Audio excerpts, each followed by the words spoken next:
1 2 3 3 1 بەڵێ 3 1 2 لەوە زیاتر بڵ نابی برا باش تەمام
میوانانی بەڕێز بەخێر بێنەوە بەیانیتان باش بۆ سێم و کۆتا ڕۆژی کۆربەندی پەروەردەی کوردستان بەخێر بێن لە دوو ڕۆژی ڕابردوو چەندین تەوەر لەلایەن چەندین شارەزە و پسپۆری پەروەردەییەوە تاوتوی کرا بۆ ئەمڕۆژ چەندین پانێڵ بەڕێوە دەچن لە بورگەی یەکەمی ئەجەندای ئەمڕۆ داوا لە بەڕێز دکتۆر ئالان حەمەسعید ساڵح وەزیری پەروەردەی حکوومەتی هەرێمی کوردستان و هەروەها بەڕێز دکتۆر ئوسامە عوبێدات بەرپرسی جێبەجێکاری سەرەکی لە ئەکادمیای شاژنرانیە بۆ ڕاهێنانی مامۆستایان دەکەین بفەرمونون بۆ سەرستەیج بە مەبەستی واژووکردنی یادداشتنامەی لەکتێگەیشتن لەلایەن هەردوولا. ضيوفنا الكرام مرحبا بكم. نرحب مرة أخرى في اليوم الثالث والأخير لأعمال منتدى كردستان الأول التربوي. لقد تشرفنا اليوم أو في اليومين الماضيين لسماع محاضرات وآراء مجموعة من الخبراء التربويين على المستوى الكردستاني والعربي والعالمي أيضا حول العديد من المواضيع التي تخص مجال التربية والتعليم في المنطقة. واليوم أيضا لدينا العديد من اللوحات التربوية للمضي قدما واستكمال هذا الحفل التربوي الرائع. والفقرة الأولى من هذا اليوم ستكون مخصصة لتوقيع مذكرة تفاهم بين وزارة التربية لحكومة إقليم كردستان وأكاديمية الملكة رانيا لتدريب المعلمين. فليتفضل الدكتور آلان حمسعيد وزير التربية والدكتور أسامة عبيدات الرئيس التنفيذي لأكاديمية الملكة رانيا بالصعود إلى المنصة لتوقيع مذكرة التفاهم. وشكرا. Dear distinguished guests, welcome to the third and final day of the Kurdistan Educational Forum. Over the past 2 days, we have been fortunate to hear from a number of educational experts on a range of important topics. Today, we have several panels. To proceed with the first item on the agenda, we would like to invite Dr. Alan Hamasaid, the Minister of Education of Kurdistan Regional Government, and Dr. Osama Abaidat, Chief Executive Officer from Queen Rania Teacher Academy, to come to the stage to sign a Memorandum of Understanding.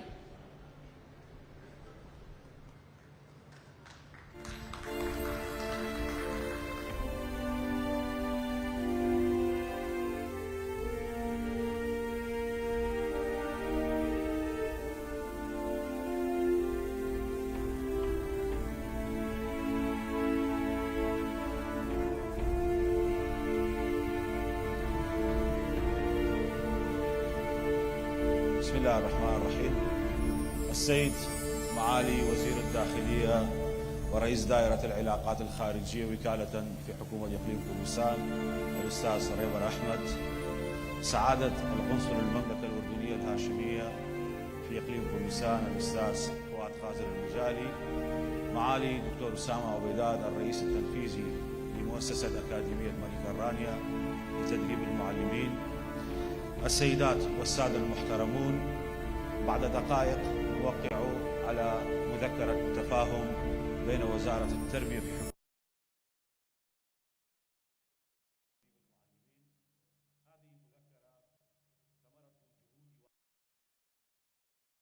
حكومة توسيع آفاق التعاون مع المؤسسات التربوية والتعليمية في المملكة الأردنية الهاشمية، وتبادل الخبرات التدريبية والإمكانات التدريبية من أجل تحسين مهارات الهيئات التدريسية في حكومة إقليم كردستان.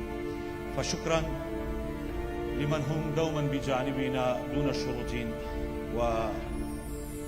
وإلا خدمة للإنسانية، وشكر موصول لسعادة القنصل المملكة الأردنية الهاشمية أستاذ فؤاد لدوره المشهود ودوره الجبار في بناء وإدامة أواصر العلاقات والتعاون بين المؤسسات التعليمية في المملكة الأردنية الهاشمية وإقليم كردستان، فلكم جزيل الشكر.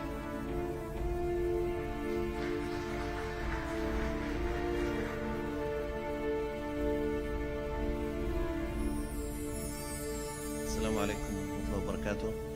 معالي السيد وزير الداخلية المحترم، معالي السيد وزير التربية والتعليم، وسعادة القنصل في المملكة الأردنية الهاشمية السيد فؤاد المجالي، سعيدين جدا بتوقيع هذه مذكرة التفاهم اليوم ما بين أكاديمية الملكة رانيا لتدريب المعلمين ووزارة التربية والتعليم في إقليم كردستان.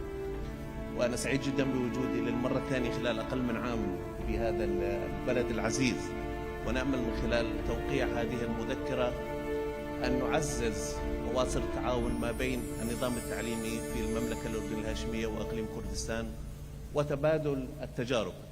الحقيقة ما عرض في اليوم الأول من استراتيجية التعليم لوزارة التربية والتعليم في الإقليم استراتيجية طموحة جدا، وعلى رأسها الاهتمام بتدريب وتأهيل المعلمين. ويسرنا في أكاديمية الملكة رانيا لتدريب المعلمين أن ندعم هذه الجهود معالي الوزير. وبهذه المناسبة أيضا يسعدني أن نقدم لوزارة التربية والتعليم 5 منح لاستكمال الدبلوم المهني في القيادة التعليمية المتقدمة إن شاء الله. شكرا.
پیرۆز بایەکەی گەرم بۆ ئیمزاکردنی ئەم یاداشنامەی لێک تێگەشتن لەلایەن دکتۆر ئاڵان حەمە سعید وەزیری پەروەردەی هەرێمی کوردستان لەگەڵ دکتۆر ئوسامە عبێدات سەرۆکی جێبەجێکاری ئەکادمیای شاژنرانیە.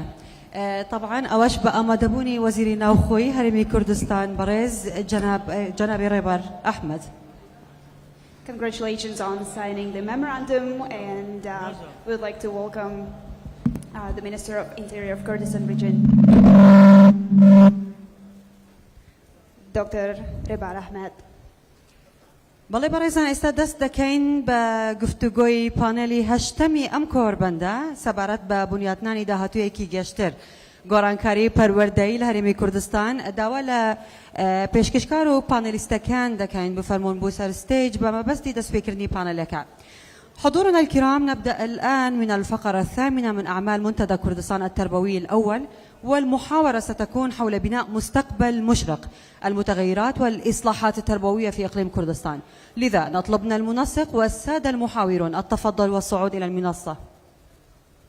We're now starting the 8th panel discussion on building a bright future education for reforms in Kurdistan region. We ask the moderator and the panelists to come to the stage to start the panel.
Somebody needs to get a photo.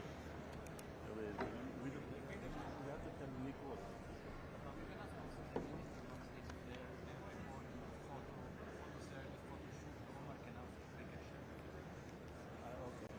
No, no, just speaking or something. If there is a photo, that'll be.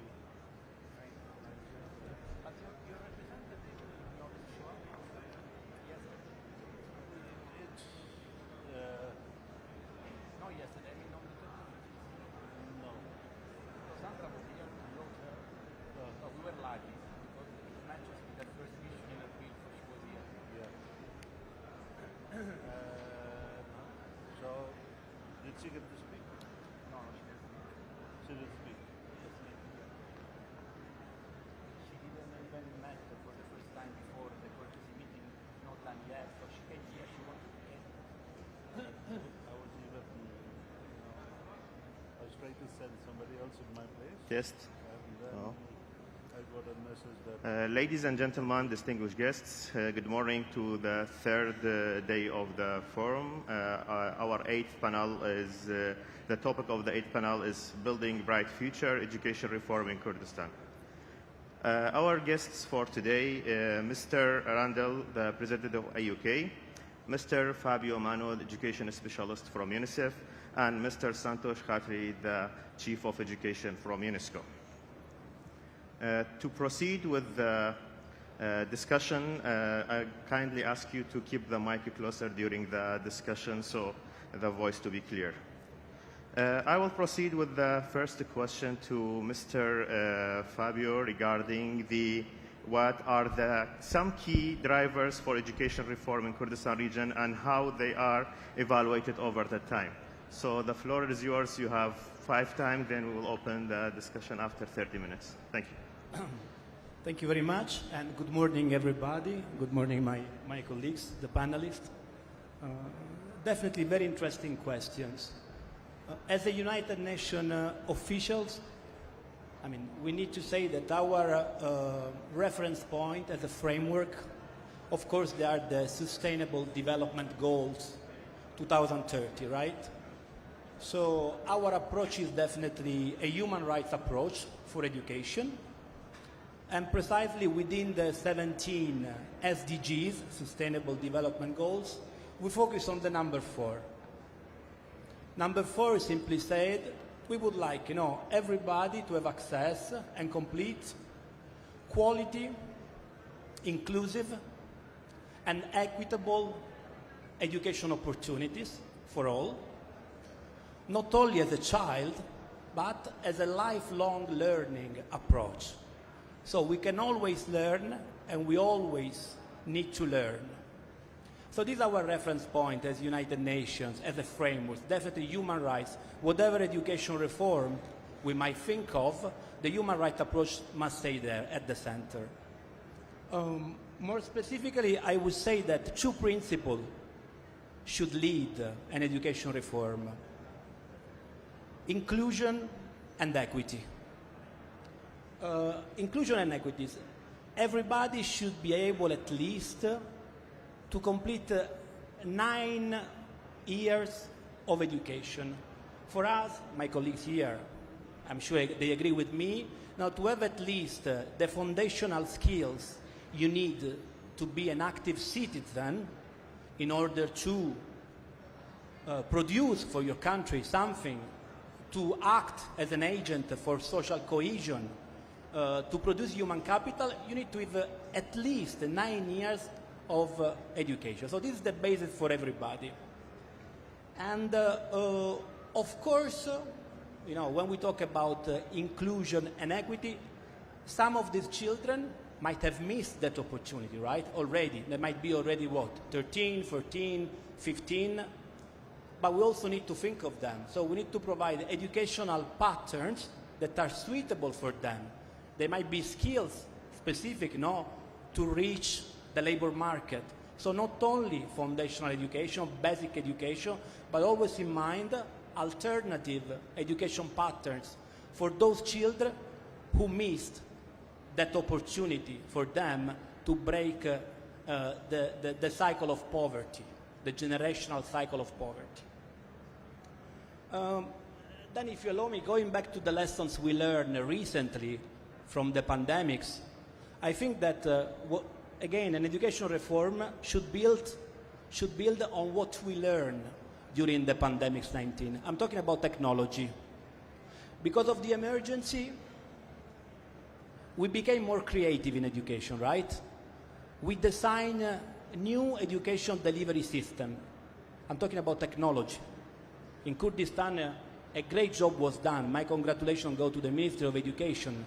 Radio programs, TV program, ICT platform, online platform for families, for teachers. They were presented on the first day, all the digitalization process that the ministry is doing now. So technology is there, we develop solution. We should try to mainstream there, because there is a lot of potential there. For children who might be far from the city, for children who might be out of school children already, specific program for girls' education. So technology is very important.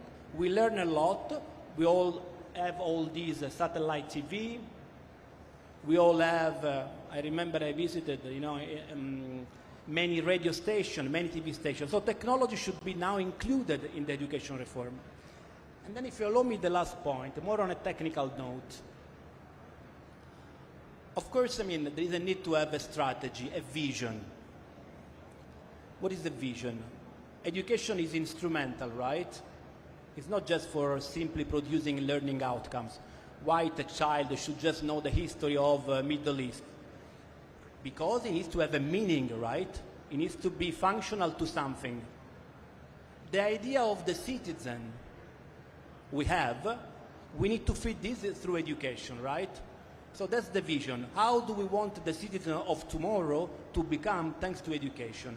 And this is a strategy, a vision.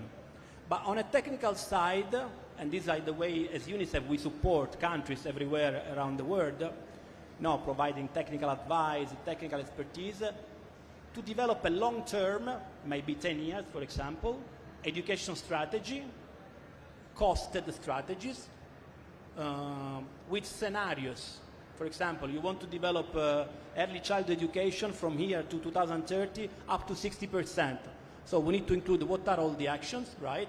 We need to allocate a certain budget. We need to know who's going to allocate that budget. And all these activities together, they become really the strategy of education for the next 10 years. So these 3 points, I guess, these are, for me, how I see the education reform should Thank you very much, Mr. Fabio. Briefly, you touched upon the recent conflict, and you mentioned about focusing on the quality aspect and the technology. I would like you to elaborate more on the access part, because based on the recent mixed data of UNICEF, it showed that the enrollment rate in the primary is high, while we go to secondary and upper secondary, there is an issue or reduction. The percentage drops from 90% to 70%, sometimes to 50% in high school. So in this area, how we build a mid-term, long-term strategy in this regard also? If you briefly discuss, elaborate on this in 2 minutes to move to other guests. Yes, the access problem is definitely important. When we think of education, we think of a pyramid, right? We have 100 kids, including girls, that start, let's say, pre-primary. Then to primary, we have like 95. Then to lower primary, we have 98. And then secondary, even less. The issue is there that even the start is not equitable for everybody, right? Because, for example, if you are a girl in a rural area, you have not the same chances of access and complete education of a boy, for example, in a urban setting, coming from a family, of upper economic quintile. So, going back to my point about equity, that's important that everybody should have the right start in education. And then briefly, one more minute about the quality education. If we think about the SDGs, right, the Sustainable Development Goals, compared to what was before, no? The Millennium Development Goals. Before the focus was on access. Everybody needs to start. But now we know that for the SDG, it is important about the quality learning outcomes. We need to focus on the quality of education that we provide, because this makes the difference. So not only a child needs to access, but he needs to complete and he needs to acquire quality education learning outcomes. Thank you very much, Mr. Fabio. I would like to move to Mr. Santos, and my next question will be regarding and relate to the education reform in Kurdistan. What are the some effective strategies for promoting community engagement and stakeholders' participation in education reform in Kurdistan region? Please. Thank you. Good morning. I appreciate the question because I think the title of the discussion is Towards a Brighter Future. And the education reforms that any government starts is to meet or address the needs and the aspirations of the community. So it's absolutely important that we understand different needs and different aspirations of the communities. When we say community, different needs and aspirations of the teachers. We just had a MOU signing, so to address the needs of the teachers, for example. Aspirations of the students. Today's learners are different than yesterday's learners because they are learning every day, not only in the classroom, they're learning from social media, they're learning from engagement in social media with different peers from different parts of the world.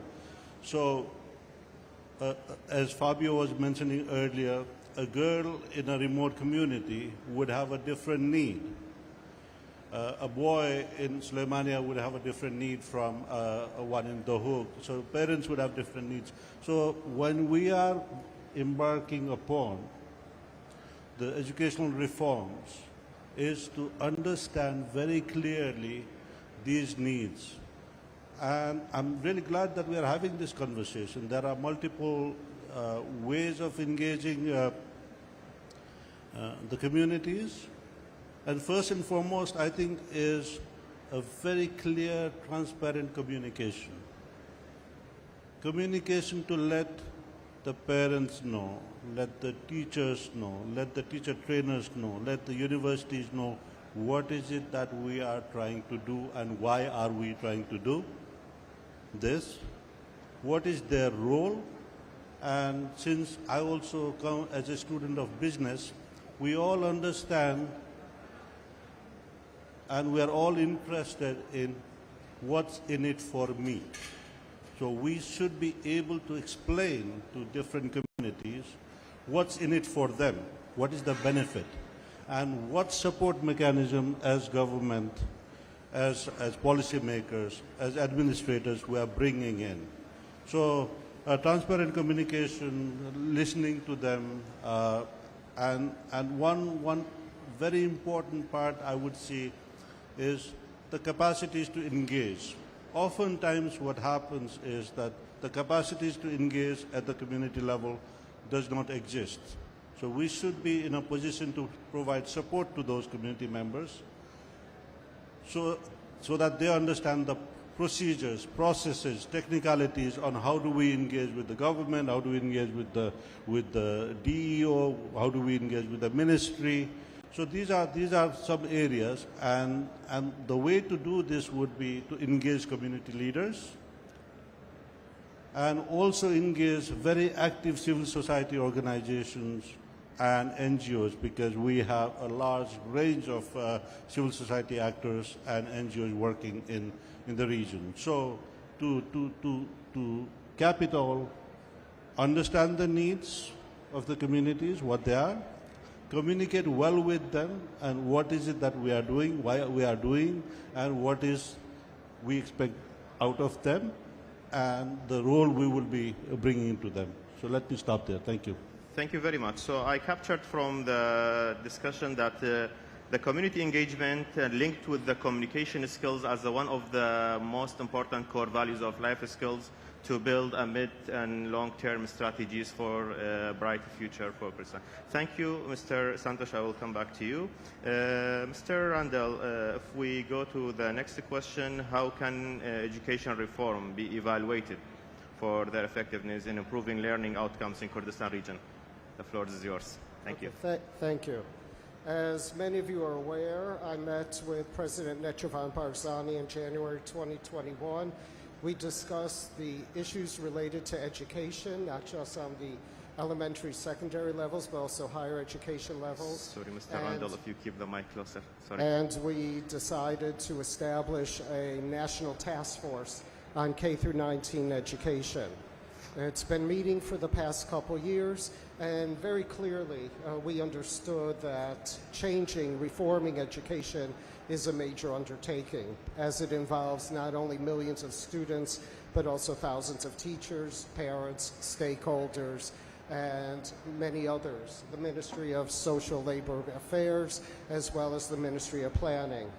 So we identified 3 basic areas that needed immediate conversation. We've discussed many of them here at this current forum, such as TIVET, technical and vocational education. We also discussed entry into university, the transition from high school to university, and the third one was the curriculum within the elementary and secondary school districts. So in order to move forward, you have to map this vision. It's very important to operationalize a plan, to clearly articulate a plan in order to establish targets, in order to have responsible stakeholders, and to create a credible structure to measure key performance indicators. So recently we met with the Ministry of Education to develop a strategic plan.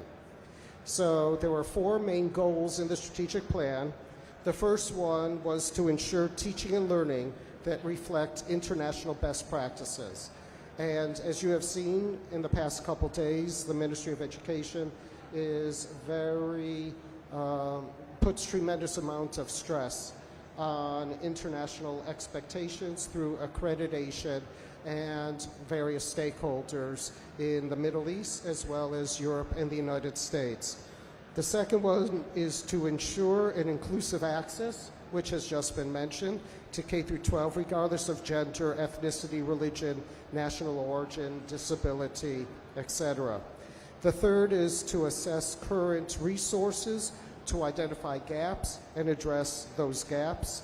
And the fourth is to advocate among stakeholders, governmental and non-governmental, for investing in education, trying to find mechanisms to increase the revenue flows into education in order to provide more schools, more teachers, better training, better education, better textbooks. So if we are able to map these and publish the map, then we can be responsible to the public for progress. So that is a very key step in the process, but we realize it takes a long time, but the initial steps have been very rewarding, even in this first couple of years. Thank you very much. Regarding the 4 points you mentioned, actually, the curriculum, I totally agree with you that this is one of the most important things that we need to focus and shade lights on. And His Excellency Minister of Education yesterday also showed the willingness of the Minister of Education to change, and this is start reflecting in their programs. Also, teaching and learning with using new techniques, although the assessment the current situation. This area, I believe it's required more effort to gather the scattered activities or interventions. Thank you very much. Mr. Fabio, I would like to go back to you for another question regarding how can education reform be designed to address the needs of marginalized groups, such as girls and education, girls and children from low performance and low income families in Kurdistan region in general. Yes, thank you. Definitely, this goes back to my initial point about inclusion and equity. That's very important, right? Because every child we lose for education, I mean, simply said, is a loss force, first of all, of human capital, right? And we know that human capital directly impact the GDP of the nation, right? The gross domestic product of the nation. The more children, individuals know, the more impact, first of all, on the economy of the country, right? Then there are agents of social cohesion. And then we all know that education has several spillover effects, not directly related to education, but a child who is educated has positive impacts on his health, on the health of his family, on the environment. The government will spend less on justice and punishment for those kids who are educated because they have less antisocial behavior, and so on. So this is important to educate everybody. But who are those children? You mentioned the vulnerable. Who are in Kurdistan, in Iraq, the most vulnerable children? You mentioned some of them. Out-of-school children, right? There is improvement, I agree, in education access, in enrollment, in completion, but still there are children out of school. And this, as UNICEF, we are really interested in those children. We are interested in those girls' education, in those girls who cannot reach the top of the pyramid, like secondary education, like higher education. So, for example, for girls' education, we know that they do well in primary, they complete, they do quite well, transit to lower secondary, but then there are problems, right? So we know that there is this subsector around secondary education when girls are already teenagers, and we need to do something on that. So this definitely for me is a vulnerable group to address. Just to mention another one, science also tells us that the early start in life for a child regarding education, this makes the difference. We have the Nobel Prize Heckman that says that the highest return for education we have when we invest in early childhood. It can be up to 10 times our investment, more than university, more than secondary, more than primary. So, going back to the Sustainable Development Goals, there is a specific target that says all children should have access to pre-primary education. For us, it's very important because we know, and you know better than me, because I know here there are headmasters, there are teachers. We all know that children who had the chance to attend the preschool, they perform better in primary education. Why? They start at the right age. They start with the required competency, and they are less likely to drop out, and they have more incentive to succeed in all primary. So, for example, less repetition. Even the system will spend less on those children that have attended pre-primary education. So I already mentioned two categories, girls' education and pre-primary education. The third one, I also briefly mentioned, is the out-of-school children.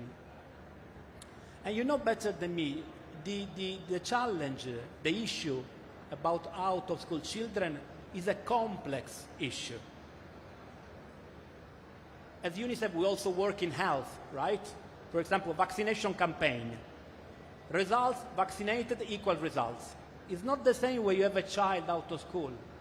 It's not just you put back to school, because most likely if you don't do anything else, it will drop out immediately after, or it will create problem within it will not fit the new environment.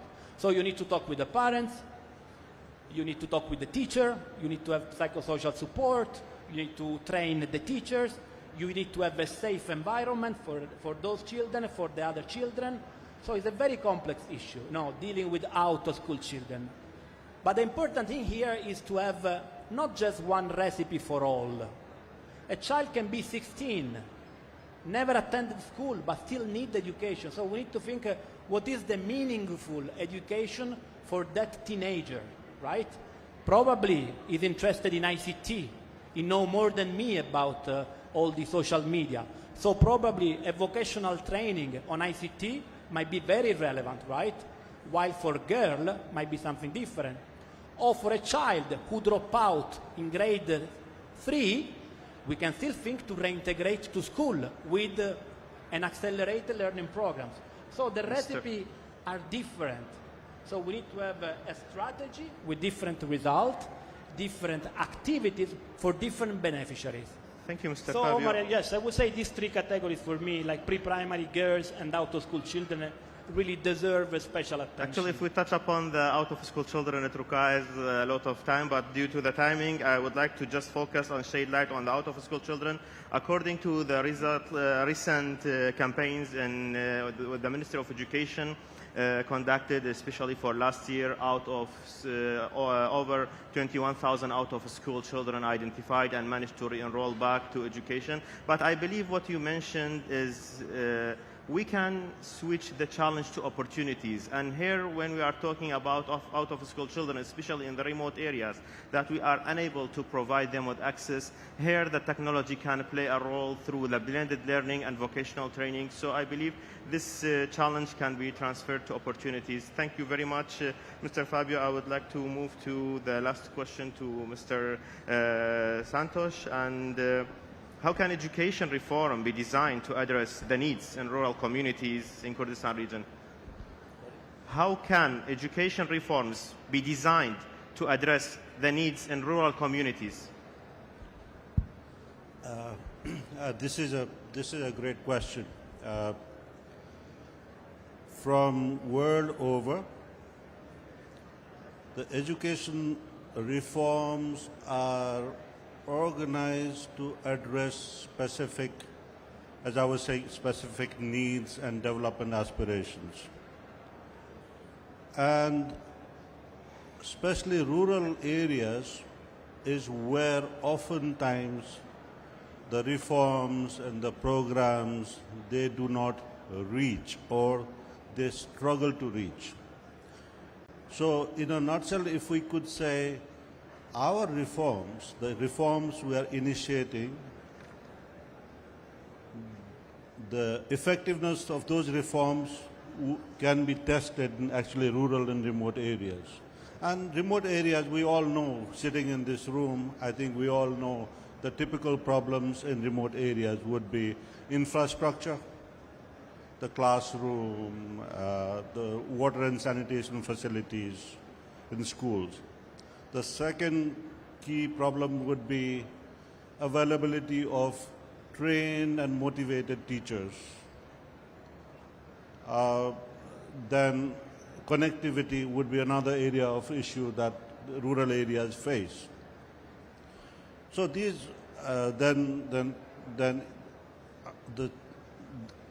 another challenge as policymakers, governments face is that in the initial stages, providing early primary education is easier than much later, because later on secondary, lower secondary and secondary, it becomes difficult and expensive for governments and policymakers, because then you would need specialized teachers. Since the population density is very small in rural areas, so we need to find ways to cluster those so that the students can be brought into a particular location from different parts, so that the investments in teachers and learning materials and laboratories, for example, for science in higher grades, that becomes manageable. So these are few issues that rural areas face. So as part of our reform, what we could think would be look at the infrastructure, building water sanitation facilities that are geared towards boys and as well as girls. For example, the girls will require more number of toilets because the research shows that they need more time compared to boys.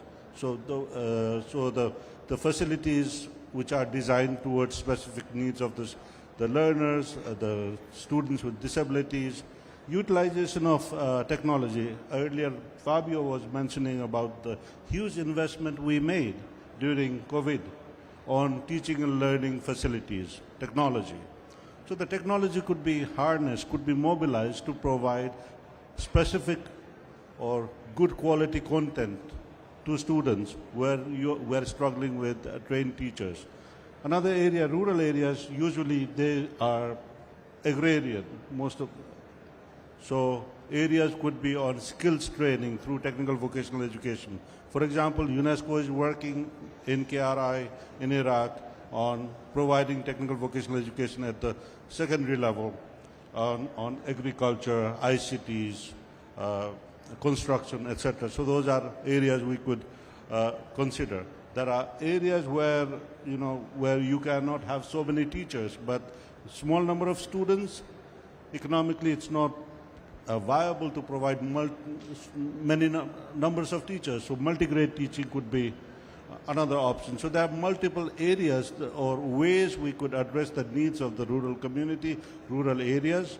But again, to come back to my original or the beginning thesis is, if we want our education reform to succeed, we should very closely, carefully consider the needs of these rural areas, because if we do not have that reform reaching to those areas, then we would still continue to have a gap, a divide between rural and urban, and I'm glad that we're discussing this in this forum. Thank you. Thank you very much. What we can see with the Ministry of Education, there are so many steps forward in terms of quality education, in terms of participation in international assessments like TIMSS, PISA. However, at that point that you raised, maybe it will be a kind of an action point to establish a strategy for access assessment to identify the needs in the rural areas. Thank you very much for the contribution. I will go to the last question, then we'll open the discussion. Mr. Randall, the last question will be for you. What are some successful examples of education reform in Kurdistan region, and what can others learn from them? Thank you. In the past year, we have a new law on education that went through the parliament. Many stakeholders were involved in the conversations, and it clearly evidences the new directions where the Ministry of Education is heading. The law talks about many of the topics we have had here in the past few days. The law talks about student-centered learning. It talks about new pedagogies. It talks about creativity and innovation. It talks about civic and social responsibility. It talks about teacher trainings. The ministry has the vision. The ministry knows how to elevate the current situation to international best standards. And the law sets the template for the conversations that are yet to happen. Also, this conference demonstrates in its public status, anyone can come in and listen, the openness and the understanding of the publics who are stakeholders in the educational process, that these decisions should no longer be in a closed room in a ministry, but shared publicly with input from the NGOs, from the universities, from teachers, from students, from school administrators, in order to understand the multiple perspectives necessary in order to address the real issues that exist. Clearly, there are some things, some challenges that are monumental, such as we need more schools. Schools should not be on double and triple shift. We need teachers with better preparation and continuous teacher development programs in order to adopt the technology we've been talking about, to adopt the various individual educational plans for students who may be subject to dropping out or stopping out of the system. We need to have more in terms of vocational training and educate the public about that technical and vocational education is a viable alternative to universities and may lead more directly to actual jobs. And as was mentioned a few moments ago, it's very important that we put more emphasis on early childhood education.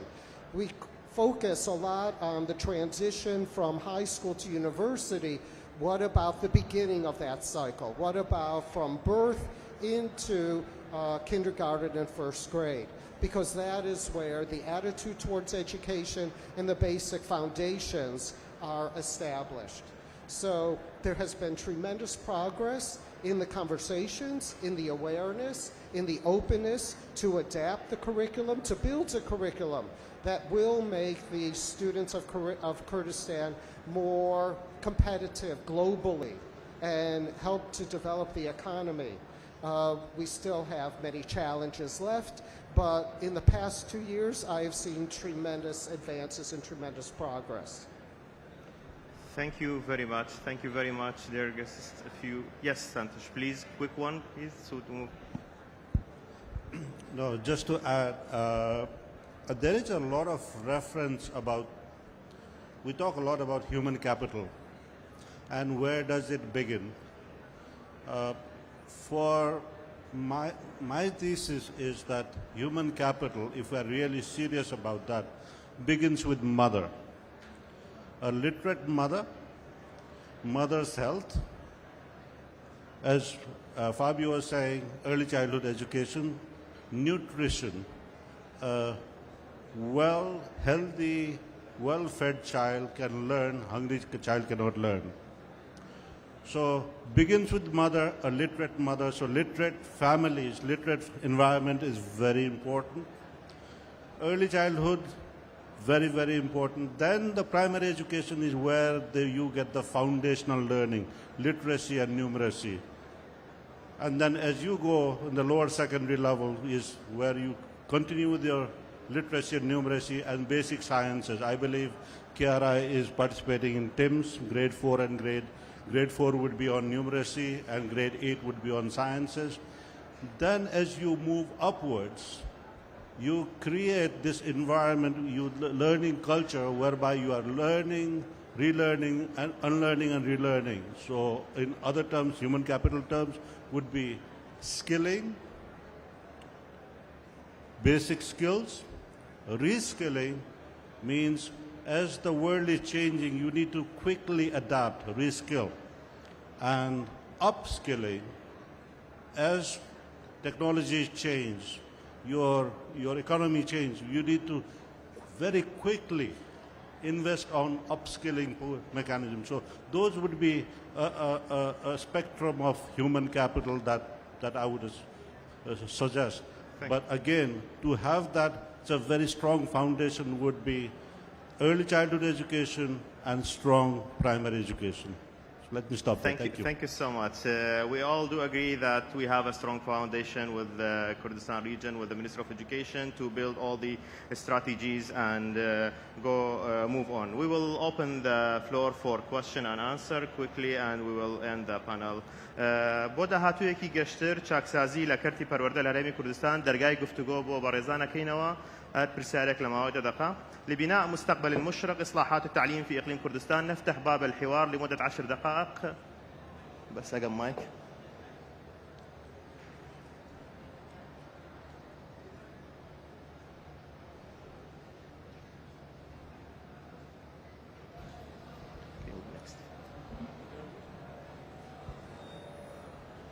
Okay, بكردية بإنجليزي. Okay. I have a question for Mr. Randall. I am Dr. Amir, advisor to the Ministry of Higher Education. Okay, Mr. Randall, you mentioned the task force for curriculum design. I have a couple of questions regarding that. First one is about the how much technology you consider to put in the curriculum, because yesterday and the day before we talked about the technological improvement in the education sector. Second one, how much national values and patriotism is there for Kurdish students, because students live physically here but mentally in United States or United Kingdom, so this will affect the future. Second question, the same to you, Mr. Randall, is about the high school. Did you consider dividing the high schools to engineering, natural science and medical one, art and humanitarian, plus is there any room for vocational education as well in the high schools? Because you know, all students when graduate from high school, they want to enter university and get diploma, and then we will have bunch of graduated students without employability. Thank you very much. Thank you very much. I will take the second question, then I will move to Mr. Randall for.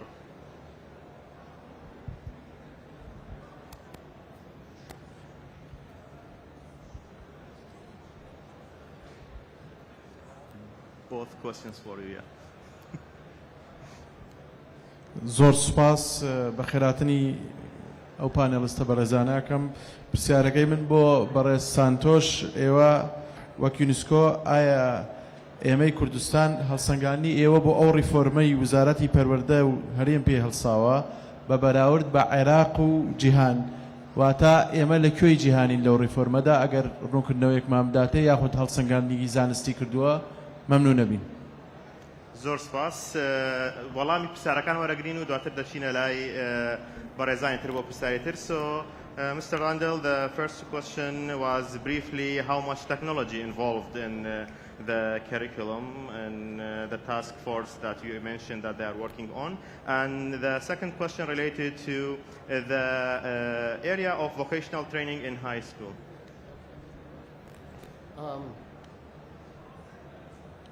The task force has not specifically entered into the curriculum design yet. We've simply looked at the broad mission statement of the Ministry of Education and the underlying values that will determine its design.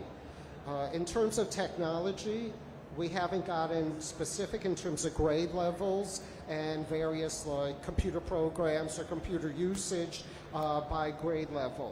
We haven't yet devised the student learning outcomes for each level. That will come later. The biggest challenge we would have is internet access, electricity access, computer access within schools.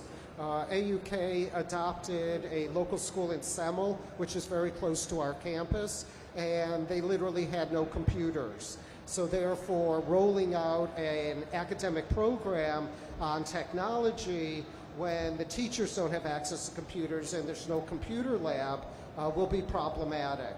As a part of this initiative, we did establish a computer lab at that school with 10 computers, so we're just beginning training people how to use it.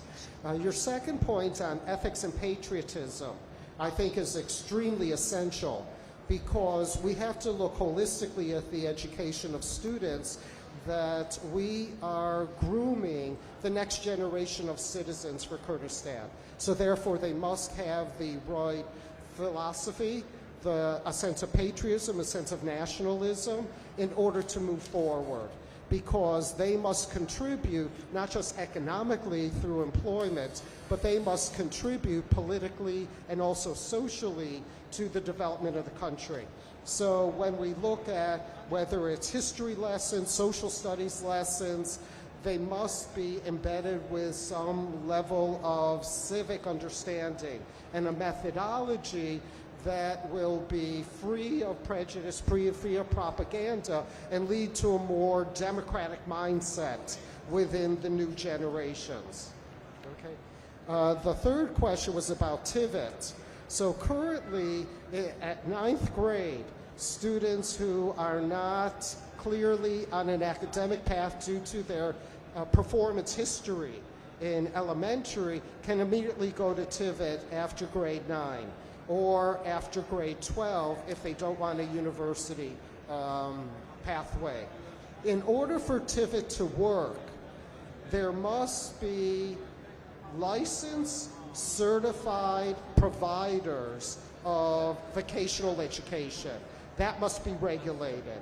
They must have their curriculum reviewed and ensure that they meet international best practices. We had a presentation earlier, yesterday or the day before, about international certification, like the UK model, to ensure that the vocational training represents international best practices, whether it be mechanics, whether it be electronics, or simply computer repair.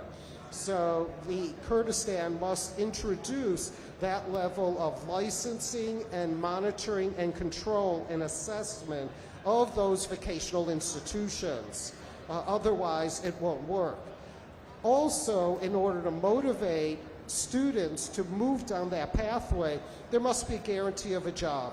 And we all know that is not going to happen. But if we establish the standard that if you go through one of these certified training centers and have good scores, that you will immediately get an internship. You'll immediately get an apprenticeship, and therefore have a greater chance of employment. Only if the job is the prize at the end of those years of study will it become viable, because that is the main issue with youths in Iraq. Where are the jobs? And if we already line up the jobs, then we will have students signing up for that pathway. Thank you so much, Mr. Randall. Barizan Laber Kamikat Tanhayak Persiari Tirwara Green. So we will have a last question and then we will move. But before that, I would like to ask, there was a question to Mr. Santosh, how you are evaluating this forum compared with Middle East and globally and compared with Iraq. This question was directed for you. Your evaluation for the current forum and this kind of event compared with Middle East and globally. This is a very difficult question. I think each and every forum has a purpose. And what we are discussing here in this forum is the reforms and how we could design the reform here so that our education policies, programs, activities, interventions can become better. So I think there is no comparison as such between a regional forum or a national forum or this forum. So for me personally, when I looked at the day one discussions on UNESCO's Global Monitoring Report, we had Manos presenting, my colleague Manos presenting. Yesterday we had extensive discussion on technical vocational education training, and today we are looking at how we could so focus on ensuring that inclusion, equity is there, the communities are participating. We are also trying to address the needs of the rural communities, etc. So it's a comprehensive forum, I must say. I mean, there are, of course, room for improvements that we can discuss at length, but overall, I think this is a well-organized forum. Thank you very much. Do apreciar o agrino kotaiba for makahenin. Agar o maike be zahmat. Ha, do apreciar. بس مايك بزحمة.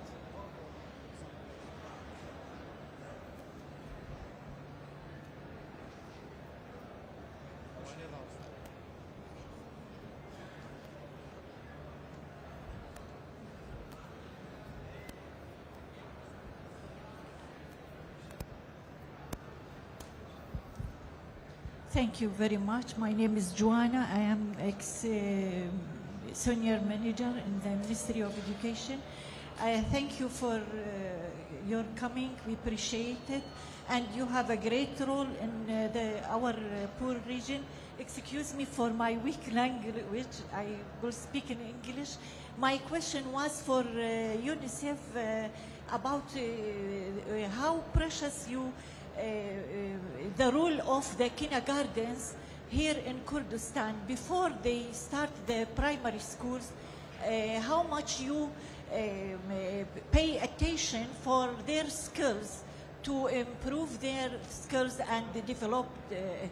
And my question for Mr. Okay, just I don't have a hat to raise my hat because he speak about the great rules for women, and thank you because I don't have a hat to raise it for you because you mentioned the great rule for the mother in the education. Thank you. So the appreciation for Yes. Santosh for raising the subject of women during the discussion, and the question for the question to Mr. Fabio, the contribution of UNICEF in early childhood education. In 1 minute, please. And Thank the you. research for Mr. Randall. Bubura Research in university, it's very important. We cannot dismiss this point. Thank you very much. Mr. Fabio, last comment. Yeah, thank you very much for the question and for your focus both on girls' education and mother and early childhood education. Definitely for UNICEF is a global priority. We have an entire directorate within UNICEF based in New York, in Florence, producing research. To this regard, I would highlight, if you allow me, to say that, for example, that is something that is missing and we should work all together.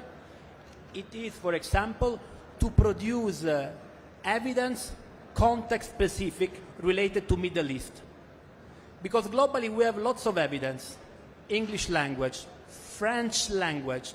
For Middle East, I think we should all contribute to generate more evidence on the positive impact of early childhood. There is still room to do more advocacy, more sensitization, because I mentioned before the Nobel Prize, economics Nobel Prize, but we need to find example pertinent to the Middle East to make all the education stakeholders understand the value of this. As UNICEF, specifically, very briefly, Omar, in Kurdistan, of course, we support the Ministry of Education, to expand the existing early childhood education offer, and wherever is possible, to go with the community-based approach. Because early childhood really demands lots of money. As it is organized now, you have 3 years of children. In some countries, they reduce it to 2 years or even to 1 year.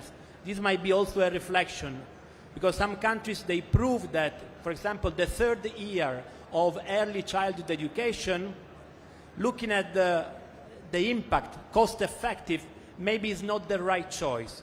But it's a debate, maybe to compress and, allow more children to access. Because so far in Kurdistan, we have a little percentage of children who can benefit from early childhood education. Thank you so much. Definitely agree with you. We need to do more for early childhood education. Thank you. Thank you so much, Fabio. Thank you very much, dear panelists, for the valuable contribution. Thank you so much. We are ending this panel. Thank you.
سپاس بۆ پانەلیستەکان لە بڕگەی هەشتم لە سێم ڕۆژی کۆربەندی پەروەردەی کوردستان. شكرا لمحاوري البانيل الثامن لمنتدى كردستان التربوي ليومه الثالث. Thank you, dear panelists. بەڵێ بەڕێزان پێمان خۆشە لە گەڵتان بچن لای خاتوونی کۆڵتێتە بەرپرسی پەروەردەی لە ڕێکخراوی یونیسەر کە پرێزنتێشنێکی هەیە سەبارەت بە بەهێزکردنی هزری یەکخستنەوەی ڕێچکەکان خوێندن بۆ هەمووان و هەروەها سیاسەتی تێکەڵاوکردنی پانابەران. پێمان خۆشە بانگەیشتی بەڕێزیان بکەن بۆ ئەوەی بچتە سەر ستێج. والآن يسعدنا أن ننتقل بعرض تقديمي مع السيدة نيكول تيتا مسؤولة قسم التربية والتعليم في مفوضية اليونيسر، بحيث يتناول موضوعها حول تقوية حاسة توحيد المسارات والتعليم للجميع وأيضا مشاركة اللاجئين. لذا نرجو من السيدة تيتا الصعود إلى المنصة. As we move on with our agenda, we are pleased to proceed with a presentation from Ms. Nicole Teta, Education Officer at UNHCR, on the Empowering Minds, Bridging Path, Education for All, and Inclusive Refugee Access. We kindly invite Ms. Teta to take the stage.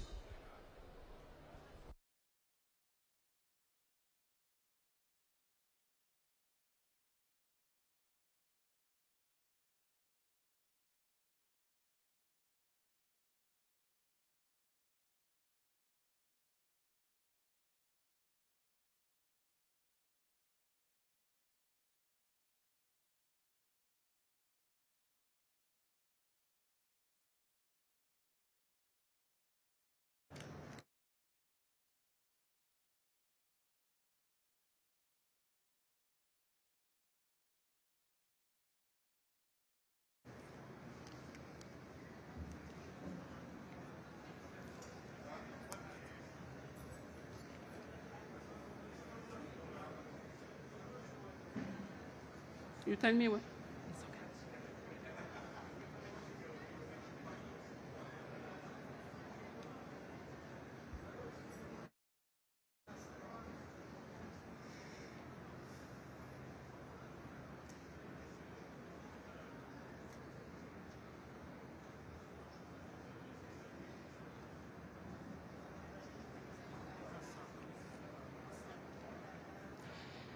Good afternoon, gentlemen, ladies. So, Bari Bash.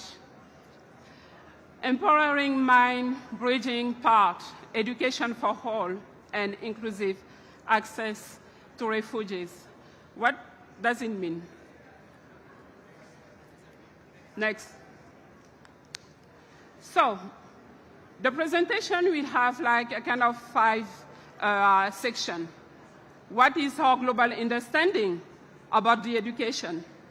Then we will go through the UNHCR Refugee Strategy 2030 for education, the refugees integration policy here in the region, what's happening, the refugees' access to higher education.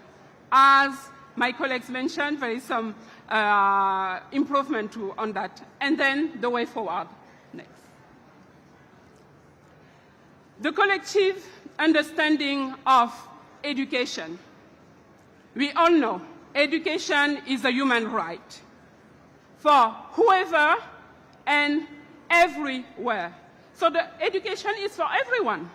And this, in the world hindering of the age of cow, humanity's quest genuine, equitable kindness and mindfulness for others become very increasingly crucial.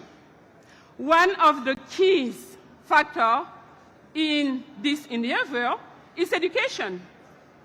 By promoting education for all, we encourage children to learn about different culture and belief. This exposure to other education helps to break down some barriers. I'm not going to go through the SGD, but somehow we know, and thank you, Fabio and my colleagues, we already expressed that education is one of the Sustainable Development Goals, the number 4. But however, education is as well somehow promoting a peaceful and inclusive society. What is the SDG 16? Next. Next. Oh, thank you. So, at UNHCR, what are we doing? The Refugees Education 2030 is a strategy to integrate and to include refugees in the national system. Under the 1951 Convention relating to status of refugees, UNHCR dedicated to saving lives, protecting rights, and building a better future for refugees and any displaced people.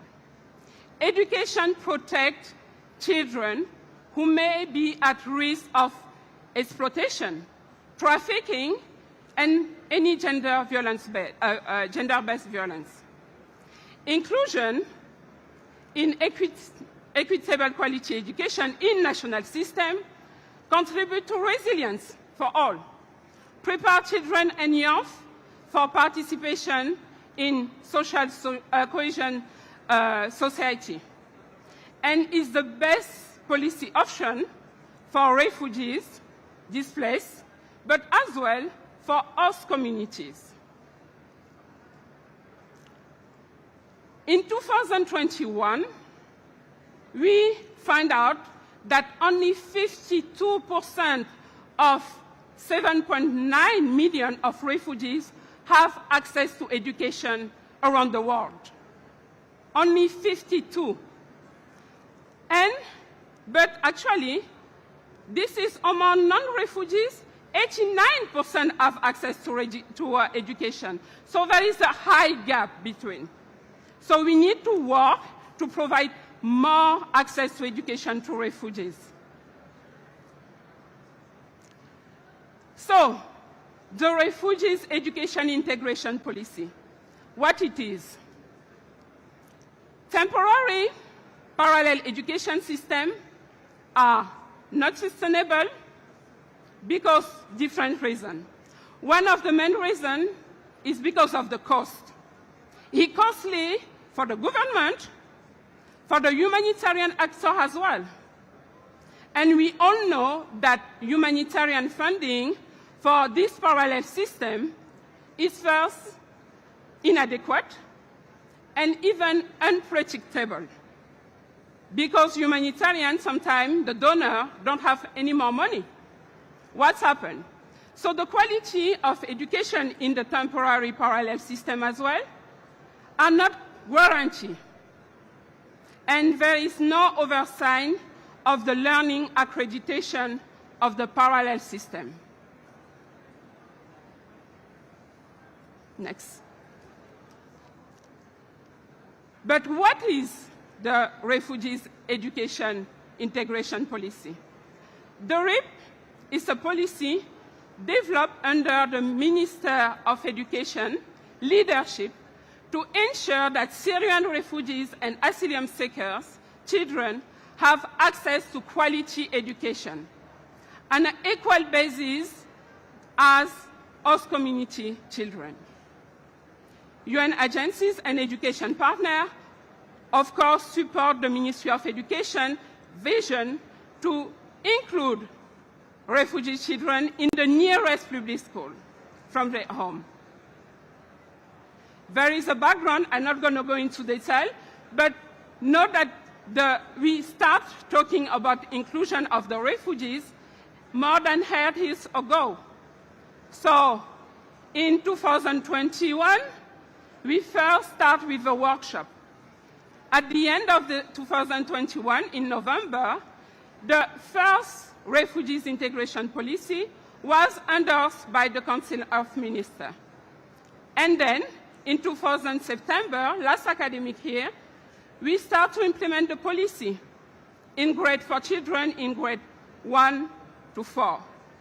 And thanks to the minister for his leadership, the next academic year, the refugees integration going to continue, and children in grade 1 to 5 will be able to be enrolled in the next public school.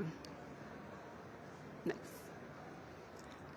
We talk about refugees, but in data, what does it mean? In KR, we see that first, in terms of enrollment, within the last 8 years, the enrollment doubled because of the leadership of the Ministry of Education. So in 2015, only 20,000 Syrian refugees were enrolled in school. But last academic year, 56,000 children were enrolled in primary and secondary education, meaning 60% of school-age refugees. Next.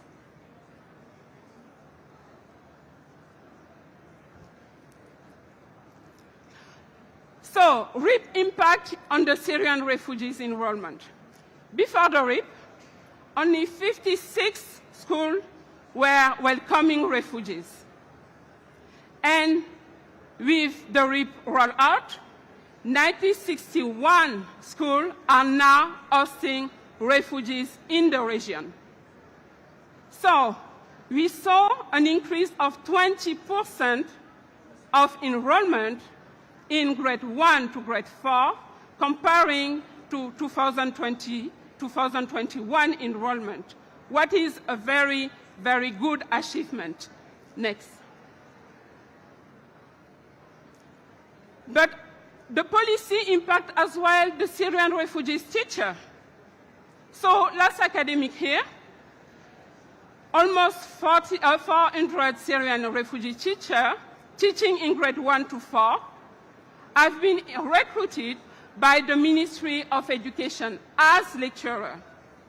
So the recruitment of that teacher was based in their qualification, in their certification, in the minister criteria to welcome and to recruit teachers. The education sector achievement. Of course, to make happen this policy and to include more children in school, definitely we need to support the government.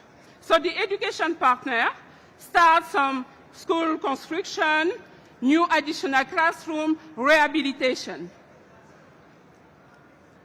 As well, we have a lot of awareness campaign with the community to communicate about the policy and to make sure about the acceptance of the policy. One of the main problems was the language. How are you going to include refugees who speak Arabic in the system where the instruction is in Kurdish?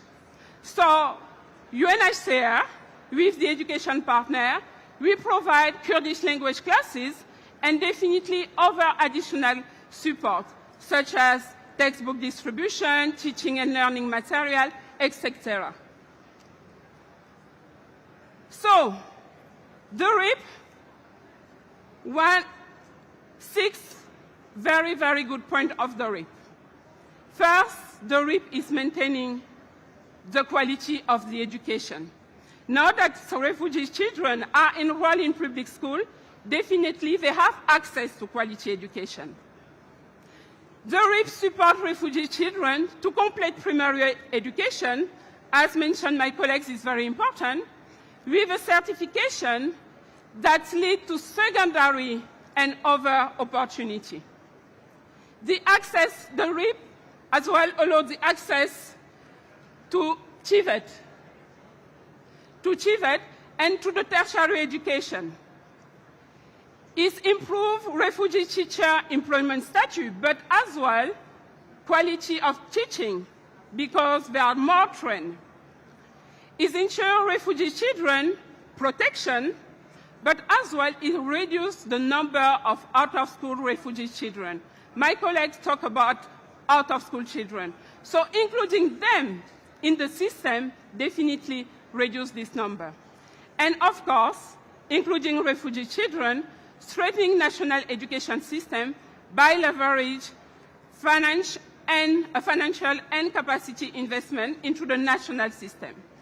But one of the most important things is that it allows children like Ahmed, like Siba, who live actually in refugees camp, to have access to education. But what next? I talk about the past. But this here, what we found, we need to enroll 36 new Syrian school age in grade 1 to 5 with the continuation of the RIP. With the full implementation of the RIP within the next years, we will have to include 58 children in school. And we have a total of 71 refugee children, school age, from grade 1 to grade 12, who need to go to school.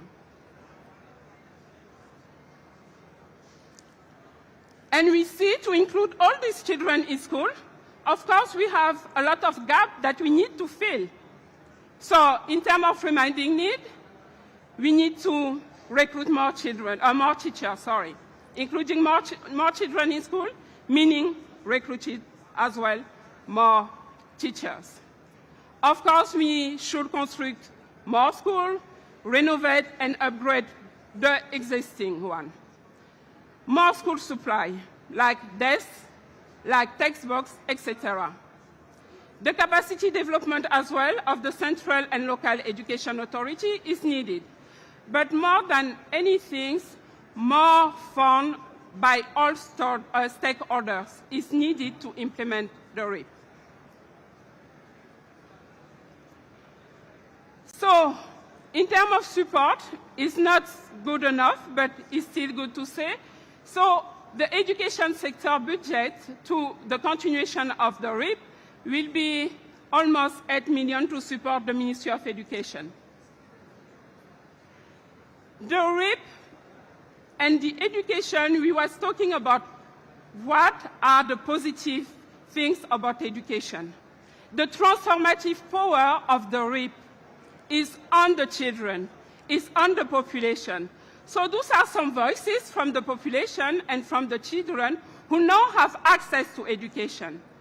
One of them mentioned, and I really like this one, I did not know what the future will be for me and my sister.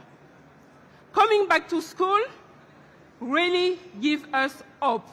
This is all about hope and providing education to refugees. Next.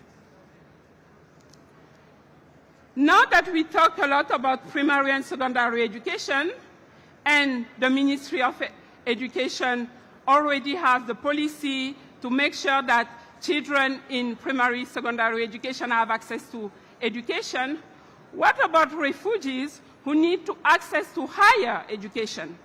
What are we doing for them? We say that the education somehow will give us the human capacity to work. So,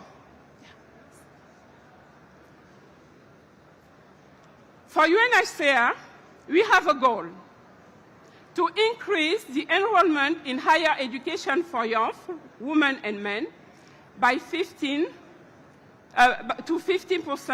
by 2030. Next.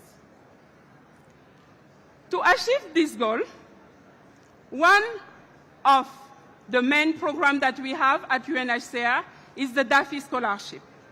The DAFI Scholarship program offers qualified refugee students the possibility to earn an undergraduate degree in the country of asylum seeker. The program covers the tuition fees. The program offers allocation for study material and transportation, accommodation, etc. Next. In Iraq, DAFI was enrolled in the Kurdistan region in 2016. And then in 2019, we rolled it in the federal region as well. Since 2016, we already have 448 refugee students who have been sponsored by DAFI in 19 universities in Iraq. Salahadim University, Dohuk University, Erbil Mer University. So most of those children actually are enrolled in economic and administration business. There as well, we talk about engineering. They are doing engineering and medicine. Next. In terms of opportunity, as a future graduate and worker, the participation of refugees in higher education will benefit to the Kurdistan society because we will have the workforce. Next. So, higher education is critical link between learning and earning. We need to see refugees not as refugees, but refugees can be as well employees, customer, job creator, entrepreneur, or even investor. Refugees are not just a label.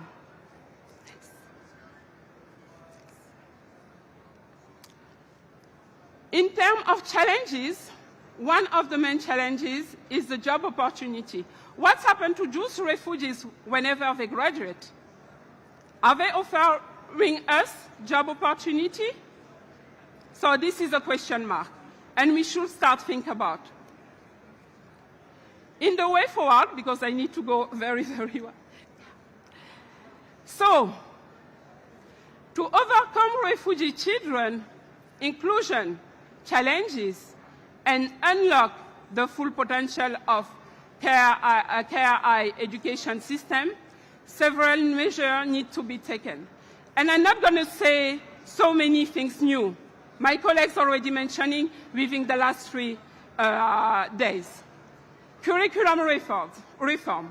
We talk about it. Mr. Ransom, I think, even talk more about it and in better position than me. But we think that regular updates to the curriculum are necessary. Integrating technology, I think that there is one question. What is the integration of technology in the curriculum? Definitely, integrating technology, critical thinking skills, and experiential learning can make education engaging and more impactful. Emphasis to vocational education. This is not only for Iraqis, but as well for refugees.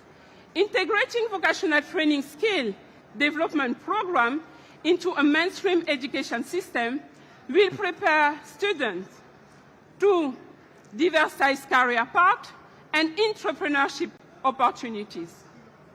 And of course, we advocate somehow to enhance the inclusion of refugees in those TVET programs. Encourage innovation and research. We are here with a lot of university stand. You are researchers. So this is one of the main things as well, to encourage the innovation, to promote a culture of innovation and research within the educational institution. Teacher training and empowerment. Teachers are the backbone of the education system. And it's very important that they are qualified. It's very important that they are trained. Refugees teacher inclusion in public education system first show the leadership of His Excellency the Minister, but it also opened the door for mutual acceptances between the two communities and the respect within the school community.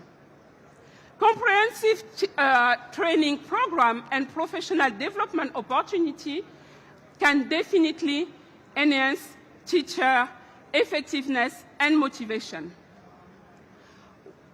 Another way forward is the equalization process. We should think about what is the request to access to education for refugees. They need to accredit their diploma. They need to certify the diploma from the country of origin. We advocate to the Ministry of Education and to the Ministry of Higher Education to ease the equalization process for refugees. to allow them to access to education, exploring maybe an alternative solution as UQP for refugee children in primary, secondary, and tertiary education. And the last but not the least is to increase the investment in education. Adequate funding should be allocated to improve infrastructure, enhance teacher training program, and provide essential resources to schools. Sustained investment in education is crucial and it has to come from the government, the humanitarian and the development partner, but as well the private sector. Here I think that we have a lot of people coming from the private sector. Somehow, the education, you need to invest in the education for this region. And this will definitely play a significant role in education for all.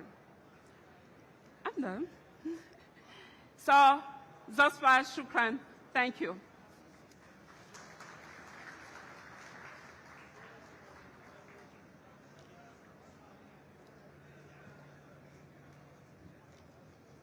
Minutes.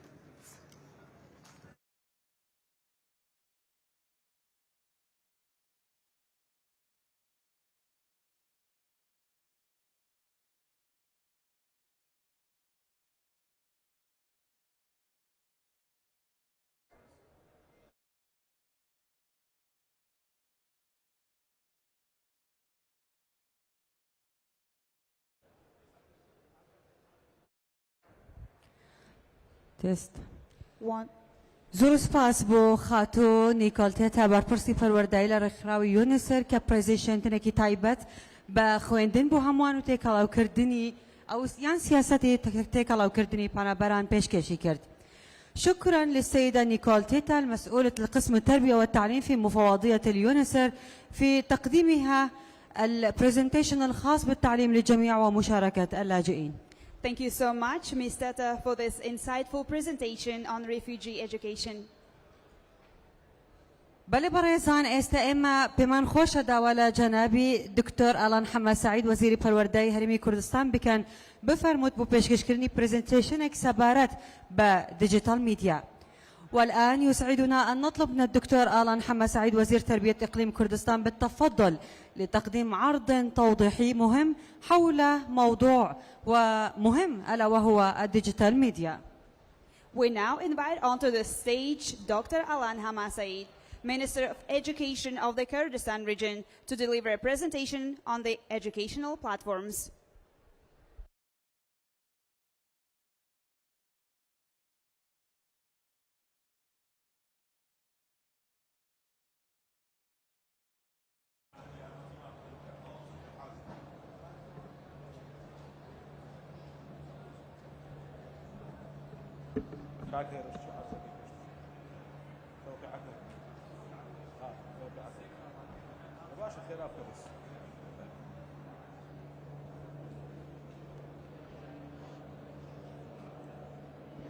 بەڕێزان دووبارە و کاتتان باش دەمەوێت ئەزمونێکی نوێتان پێ ڕابگەێنم کە ئێمە وەکو یەکەمین وەزارەتی حکومەتی هەرێمی کوردستان پشتمان بەستۆ بە واژۆ و بە پەراوێزی ئەلیکترۆنی خێر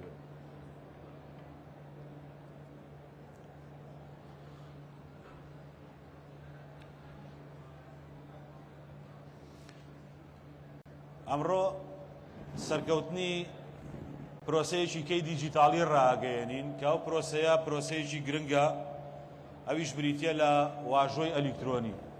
دوو مانگ لەمەوبەر وەکو یەکەمین وەزارەتی حکومەتی هەرێمی کوردستان بڕیارماندا کە دەبێت ئەو بابەتانەی لە کتابە ڕەسمیەکان وابەستن بە ناو دیوانی وەزارەتی پەروەردە چی دیکە بە شێوازی وەرەقی مامەڵەی لەگەڵ نەکرێت.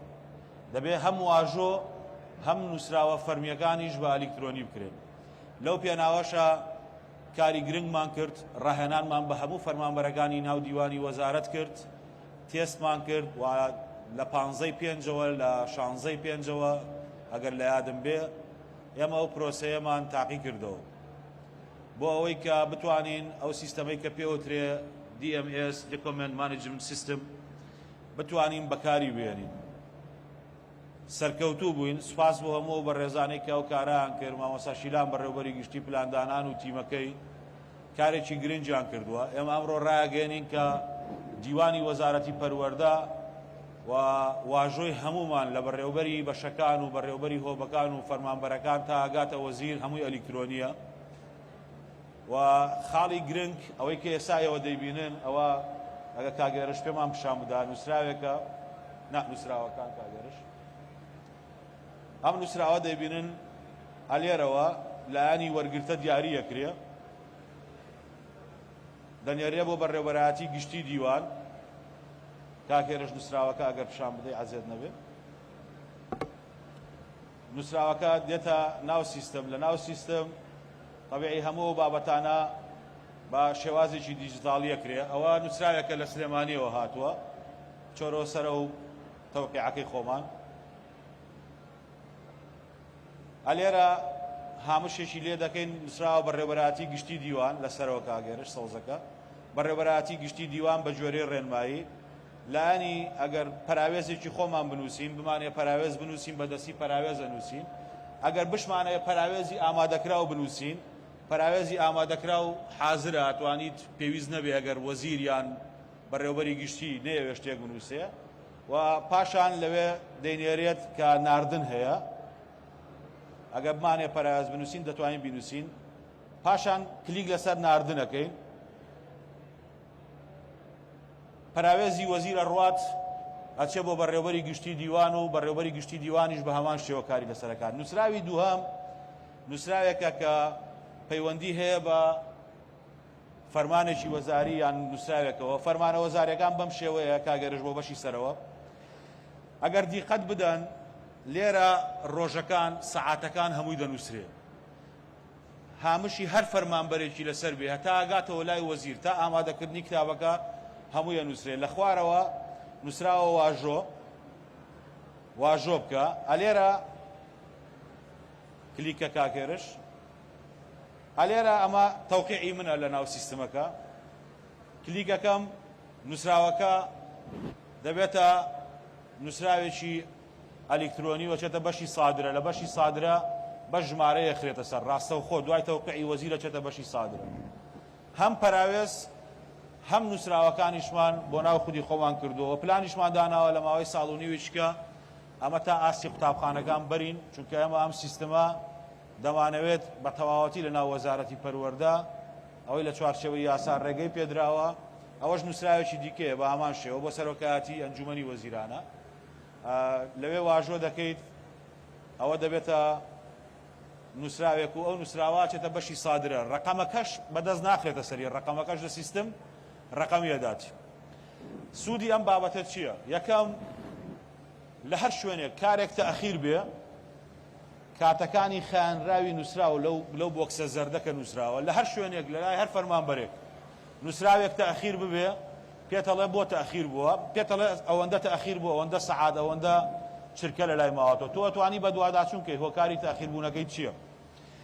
ئەوە یەکەم مامەڵەکان ون نابن هەمووی لە سیستم تۆمارە کەس ناتوانێت بڵێ من فڵانە نووسراوم وەرنەگرتووە دوو باشتر کارەکان بەڕێوەچێ سێ لە هەر شوێنێکیش لە لای هەر فەرمانبەرێک ئەگەر زانیمان نووسراوێک مامەڵەیەک دوا دەکەوێت دەتوانین بە دوواداچوونکەین بزانین هۆکاری دواکەوتنەکە چییە ئایا سروشتی ئیشەکە وایە یان کەم تەرخەمی لە فەرمانبەرێکە ئەتوانین هەموو ئەو کارانەی لەسەر بکەین لەبەرەوە ئەم سیستەمە کە ئینفۆرماڵ دۆکۆمنتە DMS Document Management System بۆ ئێمە زۆر گرنگە ئێمەوە دوو مانگە کاری لەسەرەکەین ئەمڕۆی ئەعلانیەکەین کە ئێمە یەکەمین وەزارەتی حکوومەتی هەرێمی کوردستانین کە لە ناو دیوانی وەزارەت پەراوێزەکان و تەوقیعی نووسراوە فەرمیەکانیشمان بە دیجیتاڵی کردووە ئەمڕۆ خزمەتگوزاریەشی دیکەش ڕاگەیەنین کە دەتوانن هەموو بە ڕێزانەی مراجعی وەزارەتی پەروەردەن سوودی لێوەربگرن لە ڕۆژی یەکشەمەوە چونکە ئەمڕۆ ڕۆژی پێنجشەممەیە ئەویش بریتیە لە دروستکردنی پلاتفۆرمی ئی بە دوواداچوون ئەم پلاتفۆرمە تازەیە ئەو نووسراوانەی لە بەڕێوەبەرایەتی گشتی پارێزگاکان لە هەولێر دووەک سلێمانی گەرمیان ڕاپەڕین سۆران بۆ ئێمە دێزاخۆ بە ژمارەی نووسراوەکە و ژمارە تەلەفۆنی خاوەنەکەی دەتوانێت داخل بکە لێرە ئەمە ژمارەی نووسراوێکە لێرە داخڵە بێ و ژمارەی تەلەفۆنەکەش داخڵەکرێ ئەو هاوڵاتیە پێویست ناکا بێ بۆ وەزارەت ژوور بە ژوور بگەڕێت چونکە نووسراوەکان بە وەرەقی لە بەردەستی فەرمانبەرەکان نینێسە بە دیجیتاڵی لە بەردەستیان پێویست ناکا بگەڕێ یان سەردانی دیوانی وەزارەتکە پێی دەڵێ ئەم نووسراوە لە فەرمانگەی وەزیرەوە چۆتە بەڕێوەبەرایەتی گشتی دیوان سعات 12:37 دقە لە دوای سعات 12 دەبێتە پاش نیوەڕۆ نووسراوە دال نون یعنی دوای نیوەڕۆ حاڵەت نووسراوەکە لە دەستپێکی کارەکانی هاتی جۆری حاڵەتەکەشی پێڵێ ئەگەر نووسراوەکە تەواو بوو دەڵێ نووسراوەکە تەواو کراوە لە سادرێ واتە تۆ دەتوانی لە ڕێگەی ئەپلیکیشنێکەوە کە ئێستا بۆ سیستمی ئەندروید بەردەسە و پلاتفۆرمەکەش بەردەسە و لە ئایندەش بۆ سیستمی iOS بەردەسە بێت دەتوانێت هەر هاوڵاتیەک بۆ کار ئاسانی بۆ ئەوەی کە بزانێت نووسراوەکەی گەشتەوە بکوێ تەنها ئەو لینکە بکاتەوە ژمارەی نووسراوەکەی لەلایەن بەڕێوەبەرایەتی گشتی پەروەردە پێ بدرێت لەگە ژمارە تەلەفۆنەکەی داخڵکە دەتوانێت بزانێت نووسراوەکەی لەناو وەزارەتی پەروەردە لە لای چیە گەشتۆ بچی ئەو پرۆسەیە لە نوێترین ئەو پرۆسانن کە بۆ فراوانکردنی ژێرخانی دیجیتاڵی وەزارەتی پەروەردەیە ڕەن بێ ئەمە لایەنێک بێ پەیوەندی نەبێ بە عمقی پرۆسەی پەروەردە بەڵام لایەنێکی گرنگە بۆ کارژێڕی بواری پەروەردە کە ئێمە ئەمانەیە جەختی لەسەرکەینەوە چونکە مەرج نییە هەموو کارەکان تەنها کاری وانەوتنەوە دەرزوتنەوە بن ئێمە ژمارەیەکی زۆر لە مامۆسایانمانەیە 120,000 مامۆسای میلاک 36,000 وانەبێژ 36,000 فەرمانبەر هەموو ئەوانە کاریان دەکەوێتە ناو وەزارەتی پەروەردە کە نزیکەی 200,000 جا لەوەش هەر هاوڵاتیەکی دیکە وە قوتابخانە ناحکومیەکانیش کە ژمارەیان 16,000 مامۆسا و فەرمانبەر و 520 قوتابخانە و باخچە و پەیمانگای ناحکومین ئەمانە هەمویان کاریان دەبێت لە وەزارەتی پەروەردە بۆیە هەموو ئەو نووسراوانەی دێن دە بە بەڕێوەبەراتی گشتی پەروەردەکانمان وتووە ژمارەی تەلەفۆنی هاوڵاتیەکە لەگەڵ ژمارەی نووسراوەکە دەتوانێت لە ڕۆژی یەکشەمەوە بە دوواداچوون لە ڕێگەی ئەپلیکیشنی بە دوواداچوونەوە بکە و پێویست ناکا بۆ خۆی سەردانی وەزارەتی پەروەردە بکە لە هەر شار و لە هەر شارۆچکەیەک بێ سوپاس بۆ ماندووبوونی هەموو بە ڕێزانەی کە ئەو ژێرخانە دیجیتاڵیە فراوانیان بۆ وەزارەتی پەروەردە بەرهەمهێناوە شانازیان پێوەکەین وەگوتم لە کارنامەی کابینەی نوێم جەنابی سەرۆکی حکوومەت بەڵێنی خزمەتگوزاری دیجیتاڵی و ئەلیکترۆنی بە خەڵکدا و ئێمەش جێبەجێکاری ئەو کارنامەیەین کە بەڕێ سەرۆکی حکوومەت خسوێت ێبواری جێبەجێکردنەوە ئەوەی پێمان بکرێ بۆ پێشکەشکردنی خزمەتگوزاری دیجیتاڵی بە مەبەستی شەفافیت بە مەبەستی کەمکردنەوەی ڕۆتین بە مەبەستی بەدیهێنانی دادپەروەری ئەنجامێدەین دووبارە سپاس کە ئەو کاتەم پێبەخشرا خستنە ڕووی دوایەمین پرۆسەی دیجیتاڵی بوونی وەزارەتی پەروەردە بخەمە ڕوو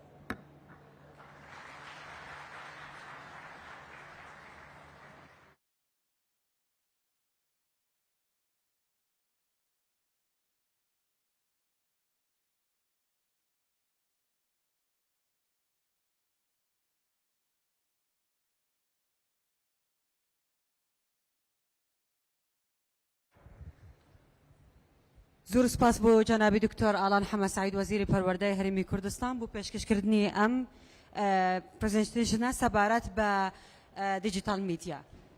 شكرا لمعالي الوزير وزير التربية في إقليم كردستان العراق الدكتور آلان حما سعيد في تقديم هذا العرض التوضيحي الخاص بديجيتال ميديا. Thank you very much, Dr. Alan Hama Said, the Minister of Education of the Kurdistan region, for this insightful presentation. بەڵێ بەڕێزان پێش کۆتایی هاتنی کۆربەندەکە دەست دەکەین بە پرزنتیشنێکی یان دەست دەکەین بە پانێلێکی نوام کە ئێستا داوا لە بەڕێزان دەکەن بفەرمونە سەر ستێج بۆ پێشکەشکردنی. والآن يبدأ البانيل التاسع قبل انتهاء أو قبل أن نصل إلى نهاية هذا المنتدى وليتفضل المحاورين لأجل تقديم المحاورة الخاصة في هذا البانيل. As we approach the end of the forum and our lunch break, we begin with the 9th panel discussion of the Kurdistan Educational Forum, which will focus on innovative pedagogies in tertiary education, preparing educators for the future. We kindly request moderator and the panelists to go onto the stage.